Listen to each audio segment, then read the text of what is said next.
If your Riverpod UI is not rebuilding, you're probably breaking immutability, and it's one mistake that silently destroys your app state flow. Let me show you the wrong way and the right way and why it matters. Hey Flutter devs, Riverpod is a powerful, but only if you respect immutability.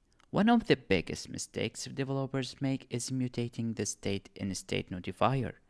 And when you mutate, Riverpod will not rebuild your UI. Let's see why. Here is the wrong way to update state. Look closely, the state is being modified directly. This looks innocent, but Riverpod will not detect the change because you never returned a new state object. Riverpod listens for changes using equal comparison. If the state is mutated and the reference stays the same, that means UI will not rebuild.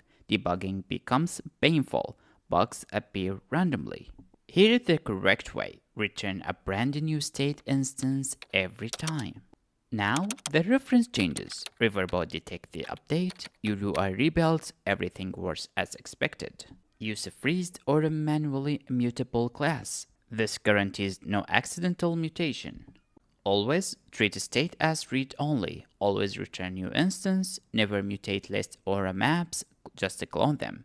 Prefer a freeze for scalability. Respect immutability, and Riverpod will reward you with a clean, predictable state management. Follow for more debug Flutter tips.